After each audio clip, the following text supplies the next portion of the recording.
Harry and Meghan's two-word explanation as their careers collapse. The Duke and Duchess of Sussex have struggled to find success since moving to Hollywood, and they have now apparently explained why. According to reports, Prince Harry and Meghan Markle believe they have been repeatedly unlucky with their initiatives since leaving the royal family. The Wall Street Journal dubbed them flops in Hollywood. The pair parted ties with Spotify last month after only producing 12 episodes of Meghan's podcast Archetypes in the 3 years since their contract was inked. So far, their Netflix work has gotten mixed reactions, with docuseries Harry and Meghan being a great smash for the site. However, the series Pearl, on which Meghan was to serve as an executive producer, was cancelled due to a series of budget cuts. According to Alison Boshoff of the Daily Mail, the Sussexes are convinced their downfall was nothing to do with them, and that they both feel they have been repeatedly unlucky with other world events. What is remarkable here is that if what Boshoff reports is correct, Harry and Meghan still cannot accept their culpability for their own lives and how they turn out, royal columnist Daniela Elser wrote for news.com.au. When will they actually digest and accept the fact that they are not entirely blameless in the various messes that seem to follow them? To his credit, Harry has spoken repeatedly about having therapy. But what I find strange is that therapy is not a high-priced way to assign blame while lying prone on a sofa, but rather a process that necessitates taking an unflinching and honest look at yourself.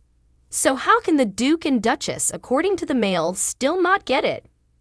Thanks for watching. If you like this video, so please don't forget to subscribe my channel and don't miss pinpointed Harry and Meghan's expiration date unless the couple re-strategizes. Following the loss of their association with Spotify, the Duke and Duchess of Sussex have been advised to rethink their brand if they want to remain relevant.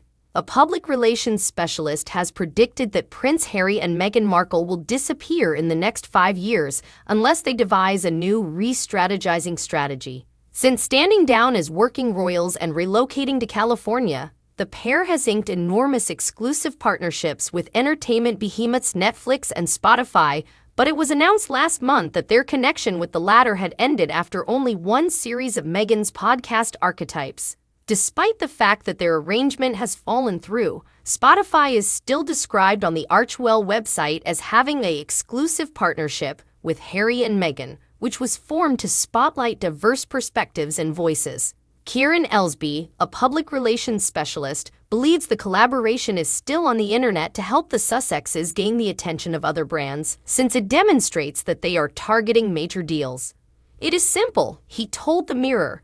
They require the Spotify affiliation more than Spotify requires them. What a difference a generation can make. Remember that their website is a representation of their brand, and the Spotify mention will be significant in their overall vision. It will demonstrate to potential brands that they are pursuing significant deals and want to collaborate with global brands. The director of Media Global PR stated that the Duke and Duchess must come up with new ideas quickly if they are to remain in the public eye for the next 10 years. I do believe they should re-strategize and develop a new brand plan to ensure continued earnings, he explained. They appear to be very short-term, quick deals, high prices with little longevity or real content. These will soon be depleted. They should focus on long-term deals with real quality and depth, and if they do that, their brand will be relevant for a long time. The real question is, what can they offer in 5 to 10 years' time? I'd say not much on current form, but if they reorganize and stop focusing on earning a quick buck, they might have some future clout. On a recent podcast episode, a Spotify executive slammed the Sussexes, saying, "I wish I had been involved in the Meghan and Harry leave Spotify negotiation. They *****ing swindlers. That is the podcast that we should have started with them." Meghan is distraught over this Spotify snub and the fallout that has followed. An insider source claimed of the fallout from the jab. It's completely thrown her off balance. She can't believe one of their executives has attacked her so violently and publicly, and being labeled grifters is an incredibly embarrassing and gut-wrenching all-time low.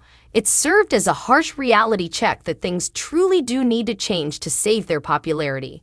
Her team has warned her that there is no future with Harry and that she needs to focus on her own projects rather than being seen as one half of brand. Welcome to my Royal Family Today update channel.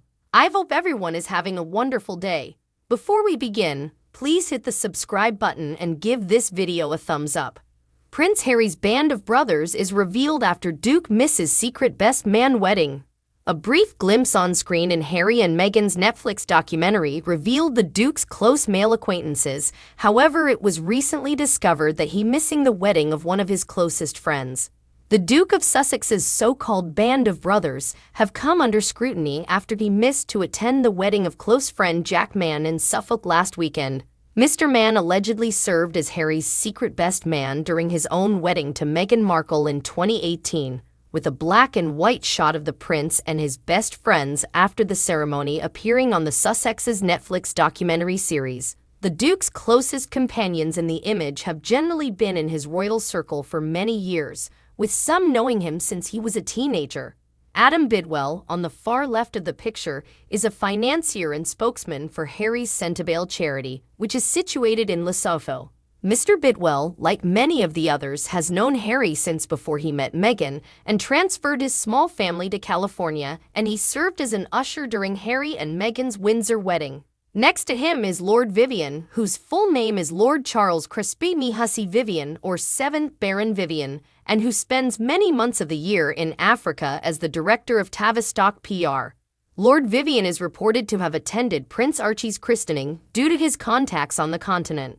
Next to him, and just to the right of Prince Harry, is Henry Warhurst, dubbed Wargo, a car collector who owns Henry's car barn. He has an odd connection to the royals because his wife Timora Plunkett Earl Drax, whom he married in 2016, is the niece of Harry and Prince William's nanny Tiggy Legbork.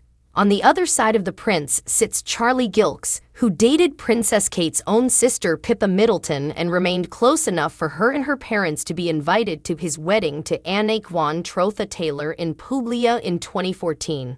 Other royals who attended the Gilkes wedding were Princesses Beatrice and Eugenie, and his older brother Alexander's ex-wife Misha Nonu is now good friends with Meghan.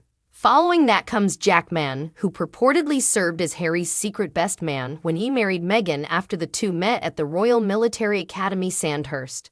Following successful tours in Iraq and Afghanistan, Mr. Mann worked in Libya as a country manager for a UK security firm before establishing his own private security firm, Alma Risk, in 2015. On the far right is one of Harry's most prominent mentors and second father, Mark Dyer, who confronted the Duke about his drug usage when he was a teenager. Mr. Dyer worked as an equerry for then Prince Charles in the 1990s, where he was able to keep a close eye on Harry and William.